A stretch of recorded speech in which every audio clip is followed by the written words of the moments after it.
Nuevamente estamos con ustedes en este momento, día domingo. Hoy estaremos hablando acerca de un pasaje de Números, capítulo 13. La pregunta que hace ahí este pasaje dice: ¿se ha cortado la mano de Dios para obrar? Eso es lo que estaremos tratando, ¿verdad? Números 11:23 dice: entonces Jehová respondió a Moisés: ¿acaso se ha cortado la mano de Jehová? Ahora verás si se cumple mi palabra o no. Bueno, es el cuestionamiento que le hace Dios a Moisés para responder a su incapacidad ante una situación difícil o imposible. Quisiéramos ver la mano de Dios en su palabra, con su palabra cumplirse en nuestras vidas, en nuestras necesidades, pero todo cuanto pudiéramos adquirir que Dios nos diera, pues lo deseamos, ¿verdad? Pero Dios no obra de esa manera. Dios no se mueve en la necesidad, Dios se mueve en la fe. Si fuera por la necesidad nada más, bueno, pues en África, donde hay niños muy pobres, ahí estaría la mano de Dios, pero este es un asunto de fe. Hay culturas que tienen animales y todo, pero no comen porque son sagrados. Así es que Dios busca fe para poder obrar. Dios siempre cumple su palabra y sus propósitos en nuestras vidas. La mano de Dios,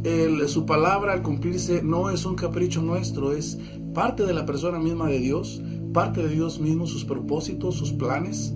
Y Dios se agrada, Dios se alegra, Dios se complace en obrar, pero Dios está siempre en sus propósitos, y sus propósitos para nuestra vida pues son propósitos siempre de bien. Dios escogió a un hombre, fíjese los propósitos de Dios. De la masa de gente, su nombre idólatra, Dios lo escoge, lo llama a él solo, a una tierra extraña. Dios comenzó a mostrarse a este hombre, se manifiesta, invierte tanto en él para poner las bases de fe en esta persona, a fin de que él se le llama el padre de la fe, para bendecir a toda la especie humana. Entonces Dios no escatima en mostrarse a sí mismo a Abraham, y Dios empieza a dar a conocer.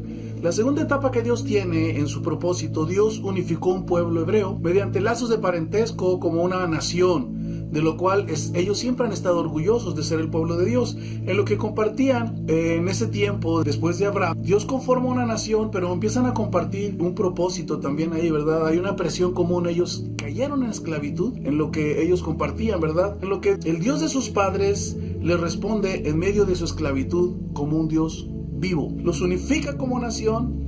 Dios empieza a moverse y empieza a manifestarse otra vez, se empieza a dar a conocer como el Dios de sus padres, el Dios vivo. Así es que Dios llama a un hombre, luego los pone en una situación donde comparten un parentesco, una familia, una nación, una condición de esclavitud, pero también Dios se manifiesta, se da a conocer por medio de plagas ahí. Dios se demostró ser más fuerte que todos los dioses de Egipto, se propuso mostrarse a ellos con sus grandes cualidades, cuyo conocimiento era el fundamento de una buena relación entre ellos y un Dios vivo. Ahí van avanzando los propósitos de Dios. Enseguida, la manifestación de su persona a ellos los estimula al amor y a la gratitud, ya que para obtener el amor debe darse primero, y Dios lo hace, por lo que Dios le declaró con emoción lo que había hecho a este pueblo. O sea, el amor y la gratitud se dan, se estimulan, y se estimulan cuando se declaran, cuando se confiesan. En Éxodo 19, 4, 6 dice: vosotros visteis lo que hice a los egipcios, y cómo os tomé sobre alas de águila y os he traído a mí. Ahora pues, si diereis oído a mi voz y guardareis mi pacto, vosotros seréis mi especial tesoro sobre todos los pueblos, porque mía es toda la tierra, y vosotros me seréis un reino de sacerdotes y gente santa. Estas son las palabras que dirás a los hijos de Israel. Dios mostró su poder para cumplir su propósito con señales poderosas. Así es que un hombre, una nación, y Dios está dando a conocer en su poder a través de plagas. Después Dios sostiene a esta nación en el desierto sin un depósito de comida, los cuida y los protege. Además los ubica con una legislación, con una práctica ceremonial para que ellos lo adoraran y se relacionaran con él, con un Dios. Este pueblo Dios lo convierte en unas huestes poderosísimas para cumplir así sus propósitos y sus promesas. Es un Dios de propósitos, donde se va manifestando, donde Él va mostrando su persona, se va revelando a sí mismo, se va dando a conocer, y este pueblo no lo ha dado a conocer. Es la historia de Israel, es la historia de un Dios vivo. ¿Acaso se ha cortado la mano de Dios? ¿No cumplirá su palabra como Él lo ha dicho? Claro que lo cumplirá. El brazo de Dios no se ha acortado. Dios sigue en su propósito. Dios nos hace ver nuestra condición en sus propósitos. En Números 11, versículos 5 al 10 dice: nos acordamos del pescado que comíamos en Egipto de balde, de los pepinos, los melones, los puerros, las cebollas y los ajos. Y ahora nuestra alma se seca, pues nada sino este maná en nuestros ojos. y era el maná como semilla de culantro y su color como color de bedilio. El pueblo se esparcía y lo recogía y lo molía en molinos o lo majaba en morteros y lo cocía en caldera o hacía de él tortas. Su sabor era como un sabor de aceite nuevo, y cuando descendía el rocío sobre el campamento de noche, el maná descendía sobre él. Y oyó Moisés al pueblo que lloraba por sus familias, cada uno a la puerta de su tienda, y la ira de Jehová se encendió en gran manera. También le pareció mal a Moisés. ¿Qué le parece ahora a este pueblo? Dios había mostrado su propósito y había sido fiel, pero ahora este pueblo, ignorante al propósito de Dios, ignorante a muchas obras que Dios hacía, pero todo milagro nunca es nada más en forma presuntuosa. Todos los milagros que Dios hace llevan un propósito. Nosotros nos cuesta trabajo entender el propósito de Dios, o anhelar el propósito, o meternos al propósito de Dios. Mucha de nuestra incredulidad es por la ignorancia en no conocer sus propósitos. No es problema ni es malo atender nuestras necesidades básicas, ni es ningún problema. La murmuración es el problema. Reprochando el no tener o alcanzar las cosas estropea el avance de Dios en sus planes. Dice este pueblo: nuestra alma se seca, mire, porque no tenían carne para comer. Pero aquí el problema no es que fuera malo comer carne, sino la manera en que la estaban pidiendo, la murmuración. O sea que esto es muy importante. La gente que murmura, la gente incrédula, tiene una memoria quejumbrosa. En su ignorancia suspira por el pasado y exagera el presente. Su falta de gratitud es como un menosprecio a Dios. Dios nos salva, nos provee a su manera, no a la nuestra. Este era un pueblo que nunca estaba satisfecho, nunca se les podía complacer en nada, porque siempre hacían conforme a lo que ellos creían, a su sabiduría y no a la sabiduría de Dios. Ese es un problema que tenemos nosotros, que buscamos que Dios haga las cosas a nuestra manera, pero Dios tiene una manera. Dios tiene milagros siempre que llevan un propósito. Dios no hace cosas sin propósito. Dios siempre está en su propósito de salvación, en su propósito de darse a conocer, en su propósito de hacernos bien, en su propósito que nosotros lo tomemos y participemos también de su obra. Dios nos da para disciplinarnos también. Todo milagro lleva un propósito. Este pueblo pidió carne, ¿verdad? Y Dios le dio, sí, pero para una disciplina. Cuando queremos que Dios se ajuste a nuestros caprichos, sin tomar en cuenta sus planes y sus propósitos en su momento y forma de obrar, nosotros queremos determinarla, y ese es un problema. Dice en el versículo 18 al 20 aquí de este capítulo de Números, dice: pero al pueblo dirás: santificaos para mañana y comeréis carne, porque habéis llorado en oídos de Jehová, diciendo: ¿quién nos diera a comer carne? Ciertamente mejor nos iba en Egipto. Jehová pues os dará carne y comeréis. No comeréis un día, ni 2 días, ni 5 días, ni 10 días, ni 20 días, sino hasta un mes entero, hasta que os salga por las narices y aborrezcáis, por cuanto menospreciasteis a Jehová que está en medio de vosotros, y llorasteis delante de él, diciendo: ¿para qué salimos acá de Egipto? Mire qué tremendo, ¿verdad? Esto es más que una bendición, es una disciplina. Muchas ocasiones nos aferramos a Dios sin considerar sus propósitos, ¿verdad? Y pedimos, pero a nuestra manera, que queremos que Dios obre. Pero esta es una disciplina. Este incidente muestra la condición de esta gente en su necesidad y su incredulidad, su ignorancia en los propósitos de Dios, o el proyecto de Dios en un propósito con un pueblo donde ellos serían su pueblo y Él sería su Dios. Ahora, Dios nos forma en su propósito. No solamente Dios tiene el poder de obrar en sus propósitos, todo milagro tiene un propósito. San Agustín decía: mándame lo que me pides, y después mándame lo que quieras. Mire, Dios nunca nos pide lo que no nos ha dado. Nuestro problema es que ignoramos sus propósitos, y cuando estamos en situaciones así, hermanos, cuando estamos en situaciones difíciles, quisiéramos que Dios obrara a nuestro entendimiento, a nuestra comprensión, y eso es nuestro más grande problema, ¿verdad? Este pueblo quería carne, quería las cosas a su manera. Ellos no entendían que Dios tenía un propósito todavía más allá, que su vida no iba a consistir todo el tiempo en el desierto, era un paso nada más, pero Dios los llevaba a un propósito más allá, y esto es muy, muy importante. Moisés también veía su tamaño ante esta situación, ¿verdad? Él se quejaba de este pueblo se quejaba por el pasado romántico que era mejor, y el presente lo exageraba, menospreciando a Dios, ignorando sus propósitos. Pero mire, ahora vamos a ver a Moisés. Versos 11-15, y dijo Moisés a Jehová: ¿por qué has hecho mal a tu siervo? ¿Y por qué no he hallado gracia en tus ojos, que has puesto la carga de todo este pueblo sobre mí? ¿Concedí yo a todo este pueblo? ¿Lo engendré yo para que me digas: llévalo en tu seno, como lleva la que cría al que mama a la tierra de la cual juraste a sus padres? ¿de dónde conseguiré yo carne para dar a todo este pueblo? Porque lloran a mí, diciendo, danos carne que comamos. No puedo yo solo soportar a todo este pueblo, que me es pesado en demasía. Y si así lo haces tú conmigo, yo te ruego que me des muerte, si he hallado gracia en tus ojos, y que yo no vea mi mal. Moisés entiende correctamente la situación de lo que estaba pasando, ¿verdad? Él tenía una actitud incorrecta ante la situación. Estaba frustrado. Te ruego, dice, que me des muerte si hay hallado gracia en tus ojos, que yo no vea mi mal. Dijo Moisés, 600,000 de a pie es el pueblo en medio del cual yo estoy. Y tú dices, les daré carne y comerán un mes entero. ¿Se degollarán por ellos ovejas y bueyes que les basten? ¿Se juntarán para ellos todos los peces del mar para que tengan abasto? Entonces Jehová respondió a Moisés, ¿acaso se ha cortado la mano de Jehová? Ahora verás si se cumple mi palabra o no. Bueno, Moisés tenía la promesa de Dios aquí, ¿verdad? Esto es muy importante. Él tenía la promesa de Dios, pero la pregunta era, ¿cómo lo vas a hacer, Dios? Tú dices que lo vas a hacer, pero ¿cómo? Yo creo que ese dilema es el nuestro, ¿verdad? Yo no puedo, yo no tengo los elementos, los recursos. Hay cosas que entendemos de Dios y nos cuesta trabajo esperar en ello, ¿verdad? Conocemos las promesas, pero no las asimilamos en nuestra vida. Sale nuestra limitación de resolver los problemas, ¿verdad? Moisés se miró a sí mismo y dijo, ¿cómo va a ser esto? ¿Por qué me haces esto? Ahora, imagínense, él estaba sintiendo la carga porque ahora lo estaban comprometiendo a alimentarlos un mes. No tenía abasto, no tenía depósitos de comida, no tenía nada. ¿Cómo lo voy a hacer? ¿Cuántas ovejas? ¿Cuántos peces? Qué tremendo, ¿verdad?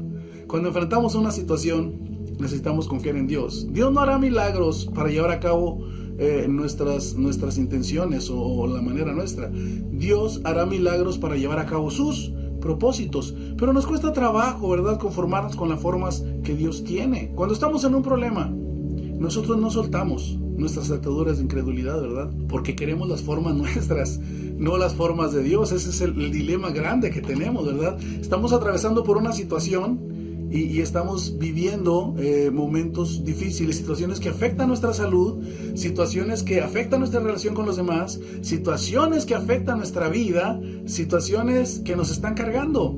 Y sabemos que Dios obra, pero estamos como este pueblo y estamos como Moisés. ¿Y cómo va a ser esto? ¿Por qué no me lo quitas? ¿Por qué no obras? ¿Por qué? ¿Por qué? Esa es la pregunta que nos hacemos, ¿verdad? O Señor, yo no merezco esto, mira lo que está pasando. ¿Acaso el brazo de Dios se ha acortado? Su brazo no se ha acortado. Tenemos que soltar nosotros, ¿verdad? Si estamos en problemas, tenemos que soltar toda atadura, nuestras ataduras de incredulidad. Tenemos que rendirnos y decirle, Señor, tu brazo no se ha cortado. Yo puedo esperar tranquilamente en ti. ¿Qué vas a hacer? No lo sé, pero Dios tiene un propósito. Y en sus propósitos Dios va a hacer milagros grandes, ¿verdad? Su brazo no se ha cortado. Él cumplirá su palabra. Los conflictos del corazón, las necesidades no resueltas, las respuestas a nuestras peticiones, nos cuesta esperar en Dios, ¿verdad? Él hará cumplir su palabra. Él ejecutará sus propósitos, ¿verdad? Todo milagro lleva un propósito. Dios no apresura, ¿sí?, las formas ni los tiempos. Él siempre llega a tiempo, pero tenemos que rendir nuestras vidas y situaciones a nuestro Padre amoroso. Eso es muy importante, a nuestro Padre amoroso. Ahora, ¿cómo Dios ejecuta sus propósitos? Dios nos forma, es cierto. Dios tiene siempre milagros para sus propósitos. Dios nos va formando y Dios los ejecuta esos propósitos. Eso es muy importante que nosotros podamos entenderlo. En el versículo 16, 17 de este capítulo dice, entonces Jehová dijo a Moisés, reúneme 70 varones de los ancianos de Israel, que tú sabes que son ancianos del pueblo y sus principales. Tráelos a la puerta del tabernáculo de reunión y esperen allí contigo. Y yo descenderé y hablaré allí contigo y tomaré del espíritu que está en ti y pondré en ellos y llevaré contigo la carga del pueblo y no llevarás tú solo. Fíjese lo importante que es esto, ¿verdad? ¿Cómo empieza Dios a ejecutar sus propósitos? Bueno, Dios nunca hace cosas con un solo individuo. Dios llamó a un individuo pero para hacer una nación. Dios llamó una nación para que lo diera a conocer. Y Dios trabajó legislando, poniendo un camino acerca de la cuestión ceremonial para que el hombre pudiera tener relación con Él y su propósito se cumpliera. El hombre necesita estar y conocer, entender el propósito de Dios y creer, no ser incrédulo. Acuérdese que cuando Dios nos da algo, Él también nos lo pide. Dios en su propósito está formando un pueblo que lleve una carga todos.